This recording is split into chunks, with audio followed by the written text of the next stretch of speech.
that will be easier. So the look-ahead typing, so I would take advantage of this. Almost all of them have some functionality where you can type, just start typing, and then if you've typed that previously or something similar, it'll give you a bunch of options and you can choose that. So I would strongly encourage, as you are doing data entry, to not ignore those prompts. It can save you a lot of time. Data validation will show how this works, where if you only want users to be able to put in certain information, you can say, no, you can only put in a number. No, you can only put a word from this list. No, you can only put a letter. You can limit it to pretty much whatever you can imagine. You could say this is all that you're allowed to enter into this cell. We'll go into that, but that's incredibly important, especially as you start using more and more complicated formulas using if statements. So then we have generic tables and databases. So I say generic tables because most spreadsheets have an actual table function, and I'll show you why people use actual tables. But a generic table is just something that is got headers and kind of a left column that kind of says, okay, this is the main stuff there. We'll look into that. But most things that you'll do if you go into engineering will be kind of making Excel a cheap database, right? And so it's very important that you put it in a nice tabular format, or else many formulas won't work well. Filtering and sorting. So again, this is just, I'll show you some things on how you can quickly manipulate data, sort data. So if you have a spreadsheet that has 10,000 lines in it, you probably can't process the whole 10,000 lines, but typically you're going to say, well, I'm not interested in the 10,000 lines. I'm only looking for the stuff that is assigned to Dawson. And if there's a field that says assignee, then we could say, well, this stuff's for Dawson, this stuff's for Isaiah, and I can filter it all out and only see what is going to Dawson. So very helpful to understand how we would manipulate through filtering and sorting. We'd also want to put it in order. If we're like, man, I don't know who's doing it, but it's going to at least be in alphabetical order. So it'll be easier to find. So we want to make sure we're filtering and sorting our spreadsheets in a way that makes sense. Copying and pasting is super important. They aren't the same function. It's not like cutting and I meant to put cutting and copying, but copying and pasting in a spreadsheet is very different than cutting and pasting in a spreadsheet. One takes all of the contents in the cell, and there's a lot of metadata behind a cell, a lot more than just the data. There's all the formatting, there's just a ton that comes with a cell, references and other such things. When you cut, you take all of it and put it somewhere else. When you copy, you get to choose what moves and what goes. And so cutting is kind of dangerous. You kind of got to know what you're doing before you would cut and paste. Copying and pasting is a lot safer. All right, so then the crux of what we're doing would be formulas. We have absolute and relative references. Does anyone know what that was covered last year. Does anyone remember absolute and relative references, what that might be? Go ahead.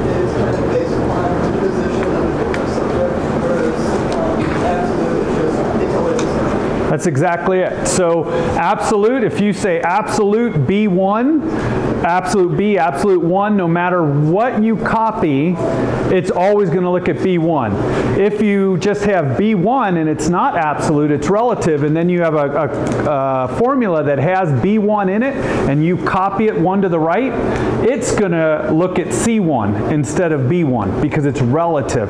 So because the cell is moved one to the right, what it's looking at is going to be one to the right. And there's important reasons for all of this. And so you always have to be thinking about relative or absolute referencing. And one way when you really need something to be absolute reference, you can name the range. You can say, this is my today's date. And you always want it to go to today's date. Then you can name it, and then it'll be very clear, plus it's clear in the formula. So we'll look at that as well. So we do lots of math in our formulas, and we do lots of string functions, right? So you can do any kind of math. It's amazing what you can do, from accounting to just simple adding and subtracting to so some more advanced math can be done. And then you can do a lot to manipulate strings, right? So if you have this big long string, you can manipulate it. Now that string manipulation is how Sammy and I made an Excel file that was able to play music on the CNC, right? It was taking a whole big file that was just a string of stuff and manipulating all those strings to get something in the form of G-code that the CNC could understand. So string functions are really important. We'll go over some of those tonight. And then where it really starts getting powerful is when you start using very simple programming in your spreadsheet, where you start using if statements to say, I want this cell to be this. If this is going on, maybe another cell, maybe you look at a color, you could do all kinds of things. But if one thing, then do this. If not that thing, then let's do something else. And you can nest loop after loop after loop. So you can have, 10 to 12 if statements, which starts turning into a regular program. And we'll look at something that kind of gets complicated towards the end as we're doing this. Okay, so those are the formulas. That's what we're going to put in the spreadsheet. And then there's formatting. Formatting is huge for just being able to see what you're doing, right? And presentation. When my people at work give me a spreadsheet that's just a bunch of cells, and I'm supposed to try to figure all out what is going on, and it's not clear, I am not a happy manager. So it is really important that you format things in a way that is easy for not just you to understand, but for other people to really see what's going on. And we'll show you some examples of that as we go. Freezing panes is really important. There's a file that we're going to use that I didn't freeze the panes, just so you can see what a pain it is, pun intended, if you don't do it, right? And so we want to almost always, in any table, ensure that we freeze the panes, which means the header will always be visible, and if there's any like main rows, headers that we need, that those would always be visible no matter where we scroll on the spreadsheet. Let's see. Conditional formatting is really big. I'll show you the schedule that we're going to use to manage. So we just got this $250,000 grant. Woohoo! But now we've got to spend it, and we've got to stay within budget, and we've got to show them that we know what we're doing and that we're organized. And so we're going to walk through this spreadsheet that's going to do that, and there will be a lot of conditional formatting. Actually, everything about this spreadsheet will be conditionally formatted so that you don't, as a person, have to keep going, oh, I want to bold that, make that cell gray, make that cell yellow. It will do the formatting for you if you tell it. And again, we're not going to get into exactly how you do that. When you need to do it, Google it, and it's not that hard. But you need to know that it's possible, so you go, oh man, I'm tired of always bolding, unbolding, changing, making this yellow. Man, that would be a really easy thing to do with conditional formatting. Grouping is a way when your spreadsheet starts getting really, really big. We'll go over that tonight too. When it gets really, really long, you can't see everything, right? Unless you have multiple monitors and you can stretch them all out, then it gets really nice. But most times you're not going to be able to see these larger spreadsheets. So you have to group things to say, okay, I'm only looking at this, or I'm only looking at this. So we'll go through that tonight. That's part of that was used when we put the schedule together. So in that case, it's like getting a different concept organized, just so you don't get a bit mess. Yeah, it's easier to just say, I don't care about all that right now, so I'm going to group that, which allows you to, and I'll show you this, it allows you to collapse, like let's say 10 columns, and it just collapses to nothing, because you're not interested in those columns. You're only interested in these 2 columns and these 5 columns. So you can collapse everything else. Now, when you get interested in them, you can expand them and then work in them and then collapse them again. It just makes it a lot easier to work with your spreadsheet. Okay, and then prepare for printing. I hate printing. So I say this only because some things do need to be printed. But for the most part, avoid printing, right?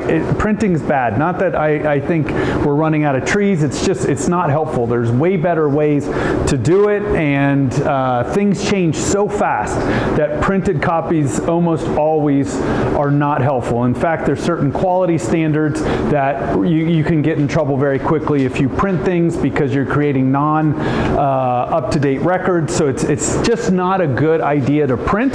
But if you do have to print, it is important that you format your spreadsheet so that it will print in a way that makes sense. Otherwise, it can print in really weird ways based on where your page breaks are. So just something to think about for formatting.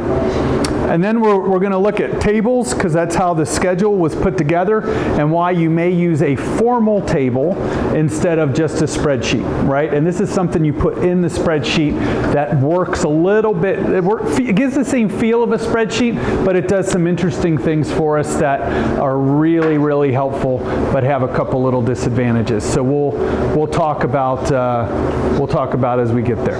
Okay, so that's what we're going to go over. That's what we're going to talk through as we just walk through a bunch of spreadsheets and understand that, and we will kind of do the scheduling as part of it. So we're going to do spreadsheet and scheduling all before 7:35. That's the goal. Any questions so far? All right, let's jump in and look at some spreadsheets. Let's start with this one. This was the one from last year. So for zooming is a very important thing. It's down here on almost all spreadsheets. You can zoom, make it easier. You can also do just like your your Explorer, whatever your browser, you can control and wheel, right? So there's all kinds of ways to do this. So as we look at this, look at that. So this doesn't have the panes frozen, right? So if I scroll up, I start losing all this. Well, what's the point? Like, okay, now let's say this list was really long, and I want to go 35, and then you got to go 35 what? Oh, 35. Sorry, you keep going back and forth, back and forth. It's an absolute mess. So what we would want to do is do this thing called freezing the panes. So you select where you want this row to be frozen and this column to be frozen, and you go to view, and I'm sorry, it's really hard for me to see, and you'll do freeze panes. So what does this do for us? Now look, so now it sits there, and even if I go to the right, well, I can't go to the right, just a second, I'm going to do this here. I go to the right, I'm never going to lose that first column, right? So I'm never going to lose the first column or the first row. So on really big tables, this becomes really important, because let's say it was really long, you would be able to see, oh, this is about whether I need a cooler or not, okay? So very important that we use the freeze panes function on pretty much any spreadsheet you'll ever create. We talked about filtering and sorting. So let's say this list, again, this is a very short list, so it's maybe a little bit harder to appreciate why this would be so important, because you could just look at this and go, yeah, okay, there's like 4 yeses, no big deal. I could pick that out. But let's say this list was 1,000 lines long, and you had to come up with all of the items that needed to be in the cooler. Well, here are these filters. We talked about filtering and sorting. So they just allow you to come in here and choose. I only want items that go in the cooler. So if I just want to look at things that go in the cooler, you can sort that, and then off you go, and you say, okay, that's wonderful. We know what we need. Okay, so that's filtering. We could also sort them. We could say, well, we want everything, so let's clear the filter, but I just want to put all my yeses together and all my no's together. Okay, fine. So we sorted it, and so no's come first, yeses come first. Obviously, you can do it in ascending or descending order. Not a big deal. Okay? Now, I hope I didn't break the rest of my presentation actually doing that now that I think about it, but hopefully if I did it right, it won't. Okay? And we do not want to filter on that. Okay, so now we're back to this cooler. And now, so let's do some other things with this, right? So now let's do something practical. We're saying someone's got to go to the store and we got to buy stuff for our team, right? We want to eat at our competitions. We don't want people to be left out, and so we're going to reference total people. We're going to say there's 20 people going, and we're going to reference that a lot. So when we reference total people, will we use an absolute or a relative reference?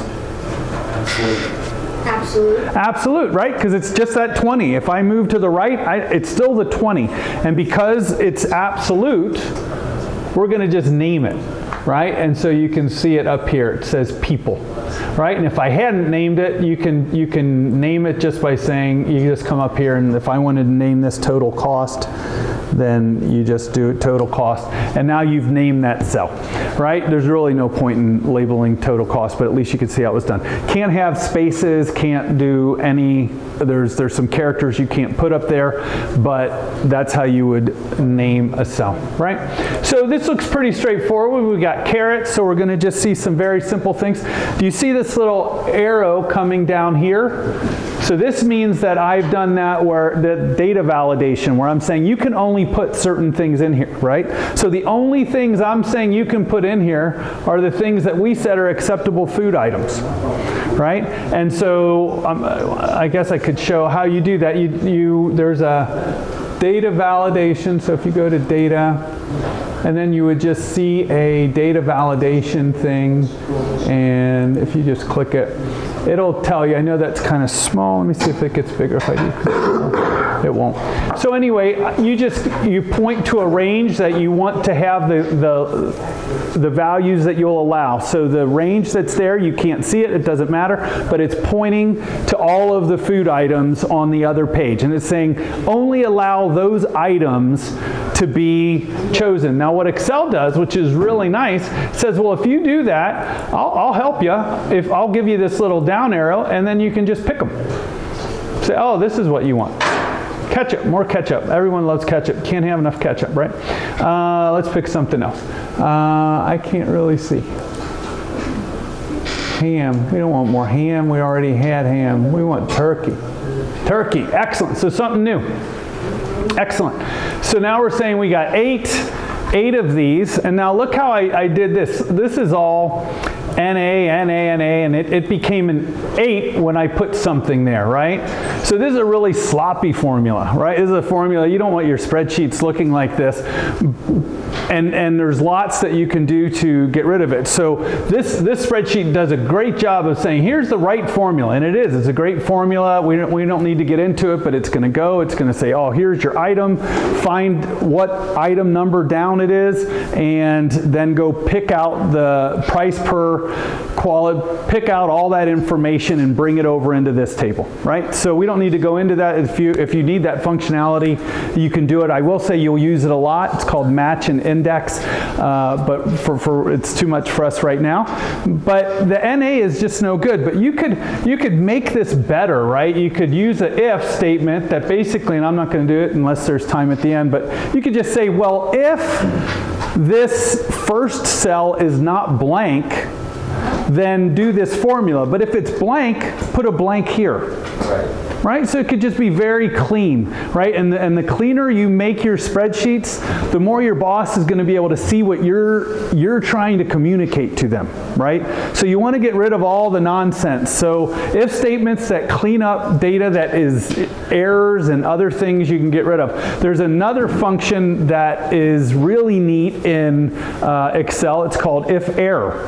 And it's not Excel, it's on all spreadsheets. And it just says basically, do this unless it's an error, and if there's an error, then do something else, right? So it just saves you kind of a step of what you need to type. So this could just say if error, and then do that, because it's going to find an error if it's blank, and then so just put blank, right? So it'd be very simple. And if I could see that better, then I would type it in, but I can't. So we're just going to go with it. You're going to have to trust me. So now what do we have over here? We have formatting. Well, this is green, this is red. So you could go in and say, oh look, I have 20, and you could manually come up here and you could format it and put a green. But we talked about that conditional formatting, right? We don't want this to happen because of, manually, because let's say we say, well, let's buy one of them, that's plenty. But here we have 2 of them. We go, 2's not enough. We're at 16, it's red. So we're going to have to buy 3 of those. 24, that's enough, right? That's green, we're good. And you can filter, which is nice, we talked about filtering before. You can filter on colors. So you could say, let's put this whole thing together. And again, these are very small spreadsheets, very small tables. When you start working in the real world, they get very, very large. So you could say, I only want to see the stuff that's red, and you can filter on just what's red, which is really helpful, right? And so the same thing we could see here, right? So this is red because we don't have anything. We're saying we don't have anything. Well, is 4 enough? 4 is 32. It's more than enough. Great. We're going to do that, and life is good. And then this is interesting. You could put, well, this is the cost of each one. But there's all these really crazy cool formulas. So with one formula, I can both take the price per package times the quantity and then add it to the next line, price per package times quantity, with just one formula, right? With just one command. And so there's tons of these really powerful commands that as you learn to use them, your spreadsheets will be a lot simpler and they will work really well. And then of course we can look at here at a cost per person would be $1.72. Doesn't Julia wish? Okay. So that is some ideas there on just some formulas, basic math, conditional formatting, and some ensuring that we enter the right data. All right, we talked about string manipulation. So these are all numbers, but it's string manipulation. So I'm just going to show you. I actually faced this today. Microsoft Teams gives the date and time of people arriving to meetings in a format that has a comma in it. Right, so you see that output from Teams. It's 12/10/2023, comma, and then 12:45/12 a.m. So that would be a time. Well, that's meaningless to a spreadsheet. So if I needed to manipulate this or do something with it, there's nothing you can do. If I need, here's now, which there's a formula just to say, hey, now, compare it to right now, and it will only update that every time I change something in the spreadsheet that causes it to calculate. But if I try to subtract this date from this date, Excel says, I don't know what you're talking about. One's a string. It's just a bunch of, I can't understand it to be a date. It doesn't make sense that that's a date. So I had to turn it into a date. Now it's going to be hard to see that, but basically I just said, well, the first part of the string all the way up to the comma.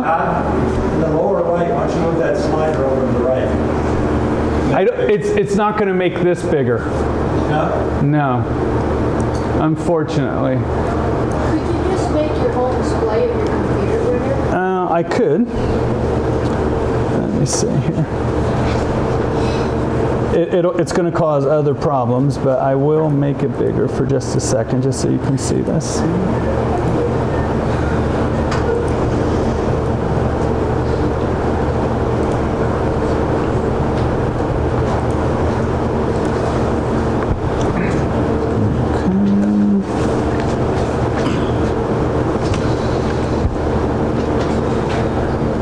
It's a little bigger. Maybe a little bit easier to see. Oops, we want to escape. Okay, so a date that could be understood by this. The other thing you can do is if it's too long to really see what you're doing, you can make this bigger, right? So there's some things in there that, again, we can't go into all the different things, but you can find different values. So this goes and finds that comma and says, well, I know that the date is before the comma, and I know that the time is after the comma, comma, and I know there's a formula in Excel that will take a string and turn it into just a string of anything, and if it can make sense of it as a date, it'll do it. So whether it's January 10, no matter how you write it, if Excel can figure it out, it'll go, oh, I'll turn it into a date. And same with the time. If it can figure it out, if it's in any way, shape, or form, it can figure out that it's a time, it'll turn it into a time. And so I just put the two together, add them together, and now you could see this is now something that Excel can understand, or a spreadsheet can understand. And now when I say, what's the difference between now and that meeting, it's 2.8 days, okay? All spreadsheets, by the way, for time and dates, it is all dealing with days. It's days since January 1st, like 1900 or something like that. That's how it is. So a time, if you were looking at like today's date, if I were to take this and say, you know what, let me show you actually what this is. It is not that nice, beautiful thing. It is, if I make it a number, oh, it's going to be, oh, it's because this is a formula. Let me put this up here.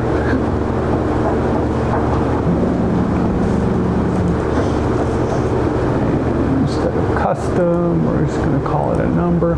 That's right now, right? So 45,272, that is that many days since 1900, and 0.79 is 7 o'clock. So if it was noon, that would be 0.5, right? So that's how that works. So time is the fraction, days are the integer portion, and that's how all spreadsheets do date and time. So it's very important to understand what's going on behind the picture in date and time.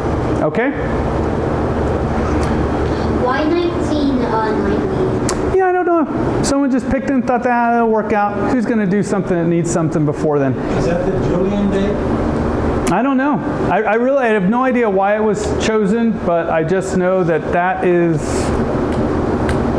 what they picked. So if you want to do something before then, yeah, I've never had to do it. I've never had to deal with something before 1900. So. On my birthday. Oh, no.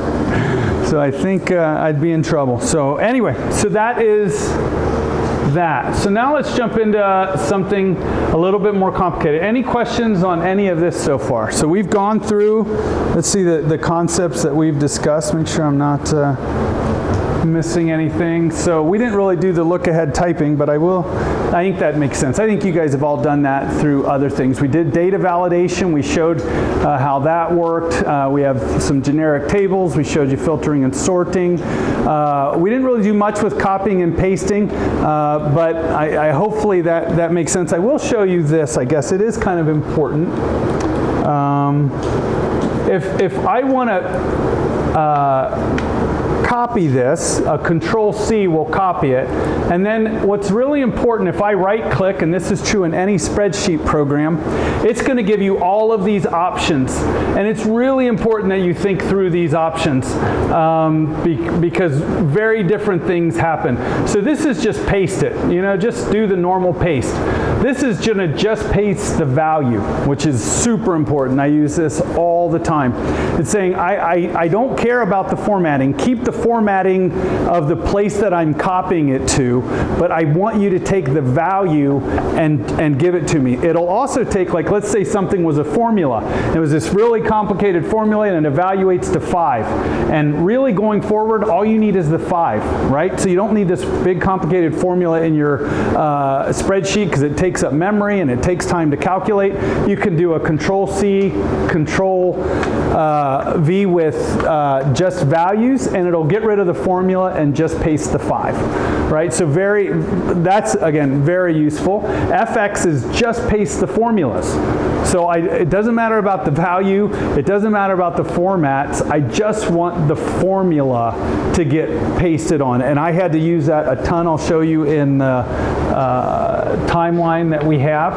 This does a transposition. Again, as you work with bigger data sets, there's reasons why you'd want to take something that's in one row and put it in a column, or take something in a column and put it in a row. Anyway, Then there's, again, lots of times that you will want to only copy the formatting.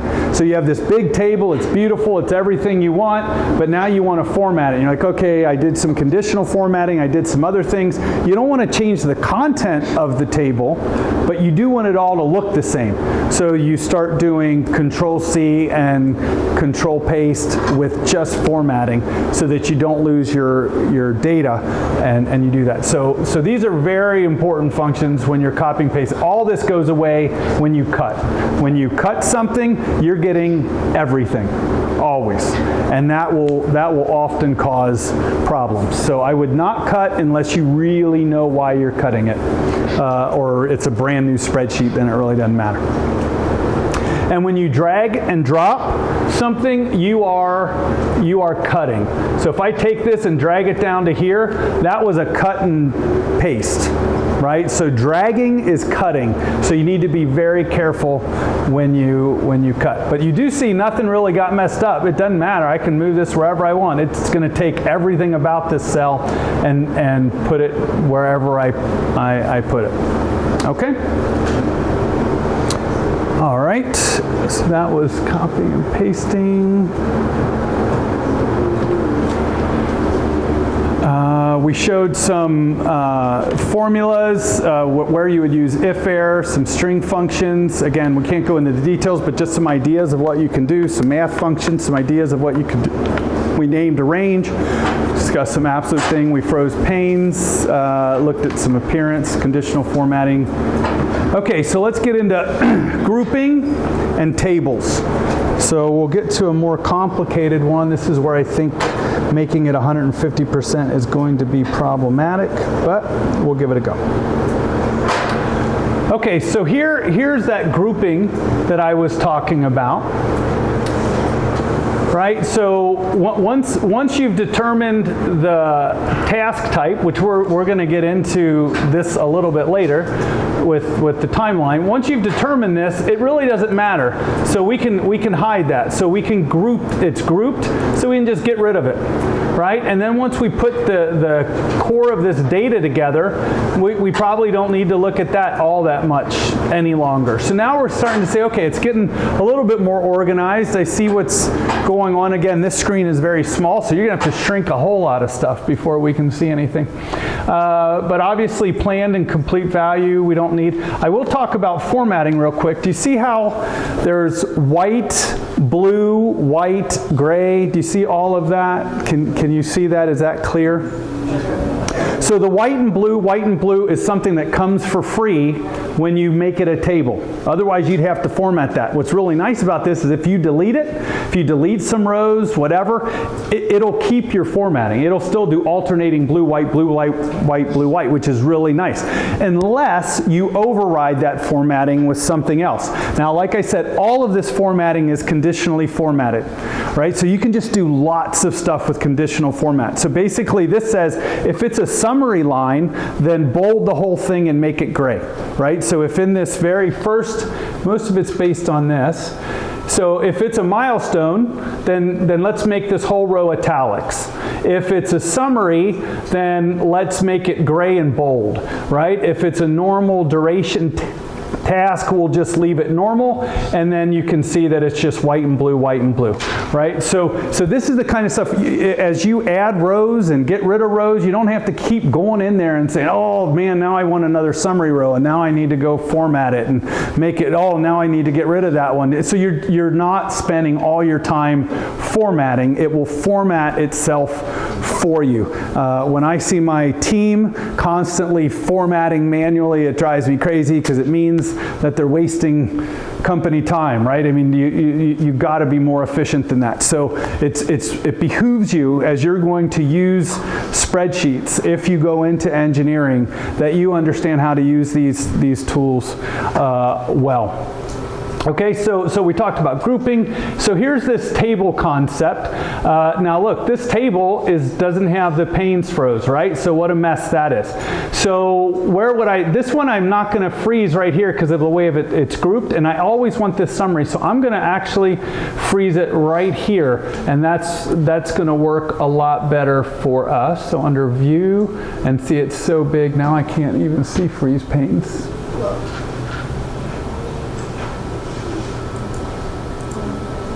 It changes, so when it gets too big, it changes all of this. It might be. Wait, go to the left. No, there it is. There it is. Okay, thank you. I just couldn't see it. All right, so now this is going to be a lot easier to use. Great. And I can always see my balance. $250,000. This is, we're 1% done, 30. So no matter where I go, you can see we don't have a lot of real estate to work with, but we can at least see roughly what's going on. So that's good. Okay. I did something I should not have done. So just a second. Okay, and it was tied to this. This was not visible when I froze them, so it caused a problem. Okay, so I'm going to do this again.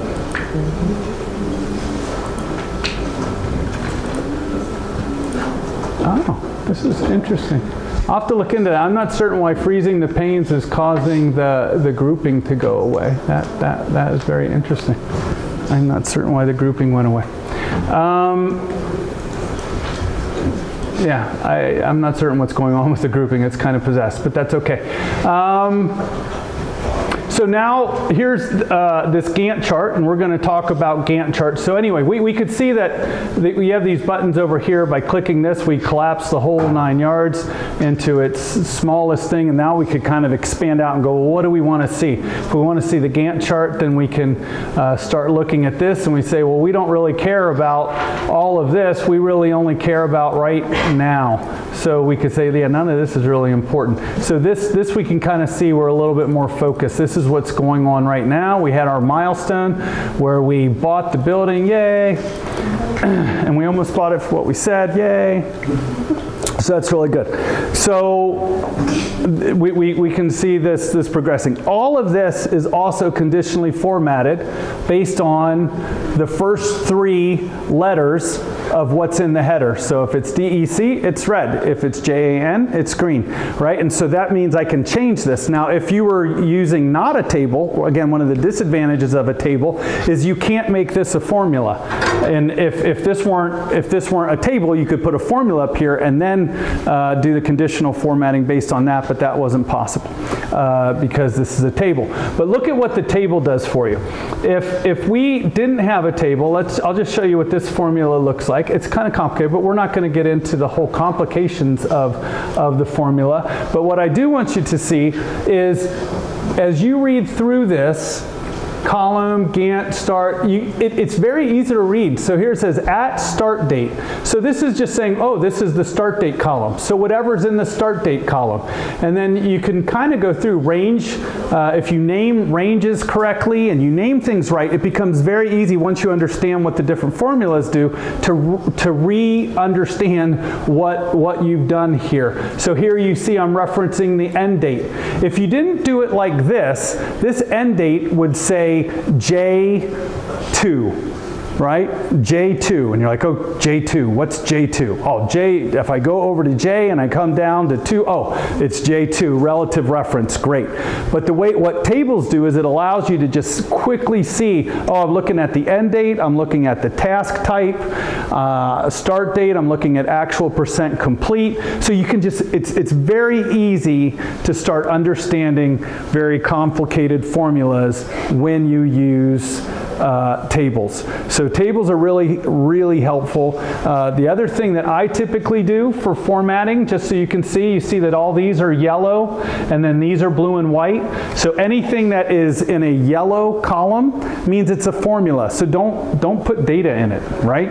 But if it's blue and white, then you likely need to be entering data. So doing things like that to help your team and help people use your spreadsheets can be very helpful. So tables are a great option. Okay?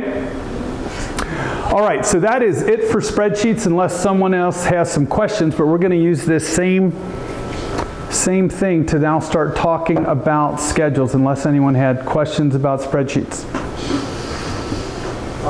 So with like the picnic or whatever example, if Walmart had a list of their foods and how much they cost, would it be possible to just input the food and the rest will be filled out from that list? So somewhere the data has to exist, and so if you had a table that had all that information, that had the item, the cost, the aisle, all of that, really that's in a database. I mean, Walmart does have that in a database, some type of a relational database that would put all that together. But yes, once you do that, you could do, it is possible to then just have a simple query that says, I just want to enter an item, and it will go and look at the item, and it'll pull stuff out. It'll say, oh, it's on the shelf, it's there, or I'm out of stock, or you could make it do whatever you want. But somewhere the data has to exist. And so that's typically, that level of stuff is in a real database. This is kind of letting Excel be a pseudo database for very simple items. Okay, anything else? All right, excellent. So now let's go on to timelines.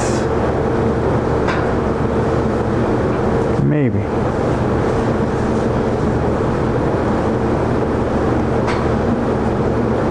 It's very awkward when this thing is... Why are you not...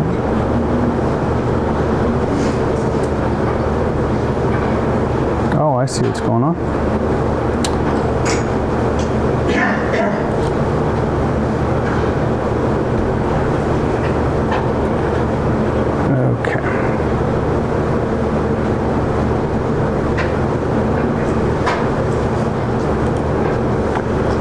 So project management. So we're going to go, this is kind of, you could do it in a spreadsheet like we've done. There's some advantages to it and some disadvantages. One, you have to put the whole thing together. You got to put the logic into it. You have to do a lot of programming to make this work quickly. I mean, you could obviously go manually format all of that, but then when anything changes, you have to go manually make those changes. So it's not a great tool if you're going to do it all manually, and if you're going to automate it, then there are no good spreadsheets out there that I could find. So you have to automate it. The nice part about it, and you'll see as we do this, is you can then put all of your what's understood as earned value, like how are you actually progressing your project in there, because the actual project management software doesn't allow you to do that. So we'll talk about why we chose to put it in Excel, not to mention not everyone has some kind of a project program, but almost everyone has a spreadsheet program. So this is what it looks like in Excel. If you were to put it in a project program, then it's a lot more complicated. It can do a lot more things. You can create a lot of different relationships. You can put a lot of different information. You can resource load. So the amount of interactions between tasks goes up a lot, but most people don't use most of those interactions, so I'm okay with us not having it in there. So now let's understand what goes into a schedule, maybe. All right. So what's the kind of information that we need if we want to put something together? One is the duration, and that's just the amount of calendar time, right? And we're going to talk through all these concepts and how it applies to us in building the robot. The work is time to complete a task if one person works on it 100% of the time. Units is one divided by the other. So just to help people understand, if work equals 8 hours, so it takes 8 hours to do something, and the duration is 16 hours, then the units would be 50%. So basically what we're saying is if one person works on it 50% of their time for 2 days, they'll get this task done. Okay, so that's kind of a way to understand work is actually how much time it takes to get something done. Duration is calendar time, and units is 1 divided by the other. Okay, so that's the first part. So then there's fixed duration, fixed work. So everything that we're going to do for robotics is fixed duration, because fixed work is really complicated and you need one of those programs, because every time you add someone, it shrinks the duration, and it's really complicated, but very important for larger projects where you can say put more people and say, well, we're not getting this done, let's go, and we do stuff like that. Oh, we're not getting the field done, let's take 3 more people and put it on. Oh, great. So if it was going to take us 6 days, now maybe it'll get done in 4 days because we put more people on it, right? So we shorten the duration. The work's the same, but by putting more people on it, we got that work done faster, right? And it saves us a lot of time to Sure. do whatever is next on the schedule. That's right. So we can get to that faster. Exactly. So, but fixed duration is how we do everything. We're just going to say, hey, how much time do you need? And we're going to assume you're going to put the work effort in, because maybe you go, oh, I got it done in 3 hours. Maybe you go, I didn't get it done in 3 hours. I'm going to do some of this at home, right? But whatever it is, we're going to trust that you're going to get it done by the date that you say you're going to get it done by, right? So we have to do everything in duration, and you all have to manage the work effort, right? You may think it's a 10-hour task, right? And you say it's this, and it turns into a 4-hour task. Great, we finish early. If it turns into a longer task, then we need to ask for help. We need more people to come join you, or maybe you can do some stuff at home, whatever the case might be. But the goal is to keep that duration and then adjust your effort based on the amount of work that's actually there. All right, so that's fixed duration. Again, we talk about fixed work. So kickoff, what is the duration and what is the work? How would we calculate that, right? So if we're doing a project, we got kickoff, right? It's 1 day.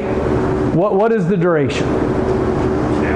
10 hours, right? What's the work? 10 hours times 10 hours times the amount of people, exactly, right? So this isn't really easy duration thing, right? But if we were paying everyone, we go, whoa, that's expensive, right? Yeah, it's only 10 hours, but we've got to pay everyone for each one of those hours. So the duration is 1 day, but the work is huge, right? So then design proposals, what is the duration? And again, we're just guesstimating here.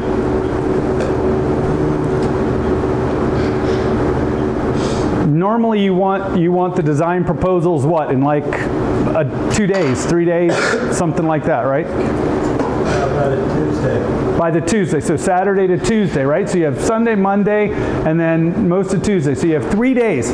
What's the work? that long times amount of people. No, it's whatever you're willing to do.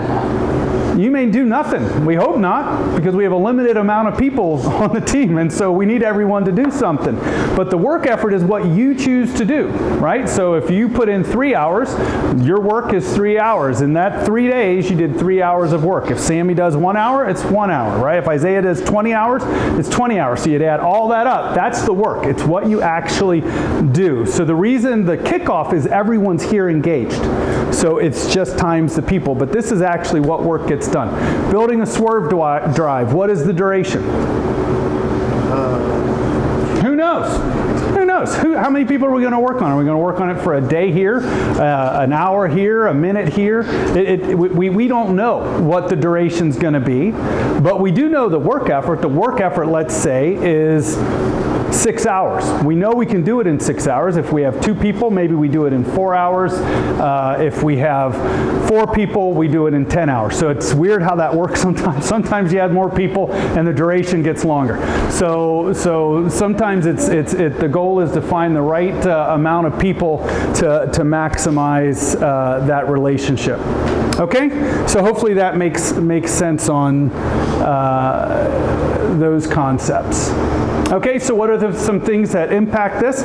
Experience of worker, right? So if you have more experience, then it's going to be less rework, right? So Roman now has experience welding.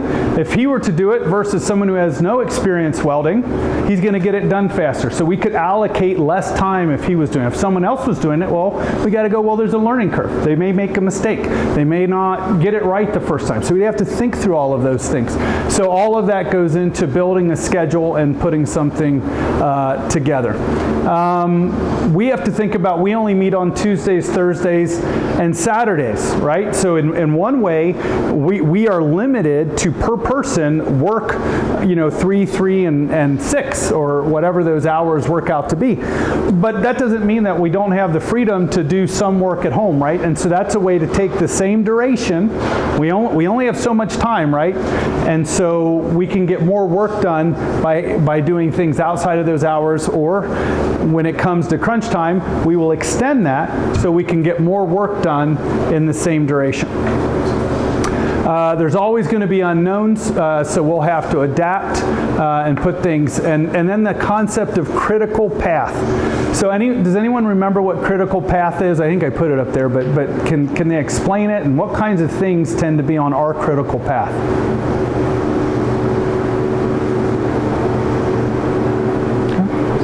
Something has to be done before other stuff can happen? In essence, yes. So it has to be done, or else your whole schedule will get longer. So the critical path says there's all these things that depend on it, like Carter said, but if you don't get your part done on time and you're on the critical path, then the whole project will be that much later. So let's say the swerve drives were on the critical path. That would mean if I was scheduled to get the swerve drives done tomorrow and I don't get them done until Friday, then the entire schedule moves out 3 days. The robot is 3 days later. We can't make it up. There's no doing it in parallel with something else. We've, in essence, moved the schedule out. And I guess you can mitigate things, but in essence, we're just saying it's going to move out. When Roman was doing the frame, right? He was not on the critical path. So, he did it, he reworked some stuff, did some things. It wasn't on the critical path. So we had that freedom. It didn't matter. If he took a couple days longer, it didn't impact the end, but all of the mechanisms and the arms and all of that, those things were on the critical path. As those moved out, the robot end date was going to move out. So the critical path and knowing if you're on the critical path is really important. All right, so now we're going to get into some details about predecessors. This is the last slide, I think. So there's different kinds of predecessors. So predecessor is something that comes before it, right? So the kinds of predecessors that exist are a start to finish, which is basically saying this task can't start until another task finishes. There's a start to start, which says this can't start till this one starts. A finish to start, which says you cannot finish until a predecessor starts. Now those are weird, but they do happen, and they're important relationships. I don't have that built into our schedule because I don't think we're going to use them. And then there's a finish to finish that basically says this task can't finish until another task finishes. Okay, and we'll talk about some examples of each of them and see if we can think of some. So a leg is then a difference in that relationship. So a leg would say, well, this can't start until this finishes plus 3 days. So this finishes, we wait another 3 days, and then we can do something else. Okay, then we can do this task. So that's a leg. And you can also put the leg negative that says, well, actually, I could start 3 days before it finishes. So you can put the leg as plus or minus. You can also have multiple predecessors. Currently, our program doesn't allow for multiple predecessors, but typically you could. You say, well, if this gets done, and this gets done, all of those need to be done before I can do this. So we can't put the whole robot together until every system is done. So multiple dependencies. It doesn't matter if these two systems are ready. If this one isn't, we don't have a functioning robot, right? So all of them have to come together in order to have a functioning robot. So some examples. Painting a first and second coat of paint. What kind of relationship do we think it is? How would we put that in a schedule?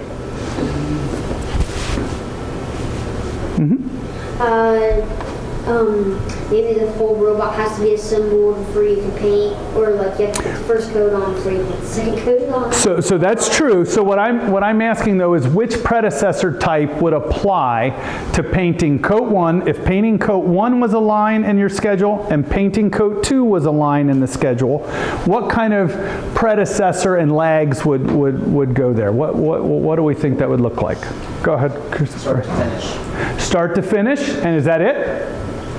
I mean, probably a little bit of lag. With a lag, that's exactly it. Start to finish with a lag. And now if the room's big enough, then you don't have a lag because the lag is the time you spent painting the rest of the room. So if you need 3 hours to dry and it takes you an hour to paint, it's from the time it could be start to finish, but actually it's a start to start. So it'd be start to start with a lag.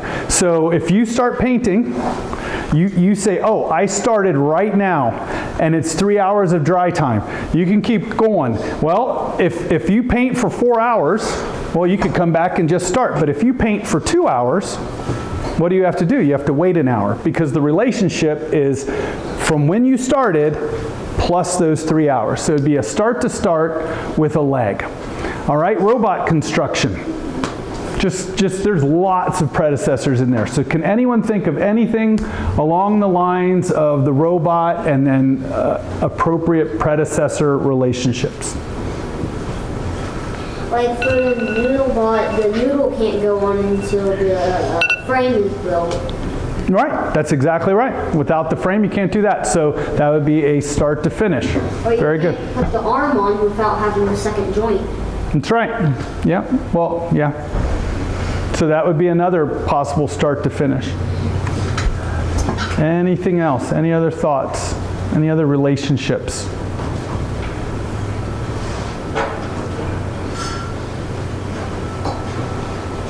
Go ahead. You can't start the CNC until you finish the CADing.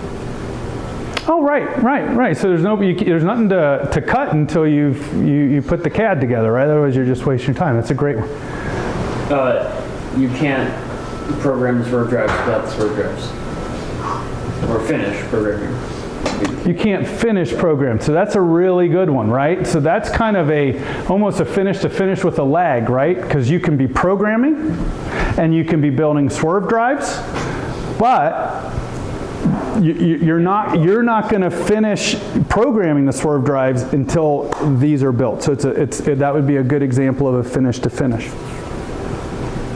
Okay. Finish to start, you can't start driving the robot until you have the swerve and code done, or like practice driving them. Right. So start to finish. So finish to start says this can't finish until this starts. You're saying the start to finish, but absolutely right. Good example. I was going to say you can't start programming your robot until everything is connected, like wires or even. Right, so until it's all connected, you can't start operating and doing this thing. So I think we're all seeing there's lots of examples. As we put this schedule together, once we know what we're going to do, then we'll keep using these terms. And the biggest one is the critical path, right? Because none of us enjoy saying we're going to be here for 12 hours a day and come in here all these different, so a little bit of effort, extra effort to stay on task and stay on target early can save a lot of last second stressful, even though it is kind of fun. I mean, most people, most engineers kind of like that every once in a while. At least I did. But my focus is going to be let's try to keep getting things done on time. So that's it. Any other questions about spreadsheets, scheduling, project management? All right, excellent. Have break.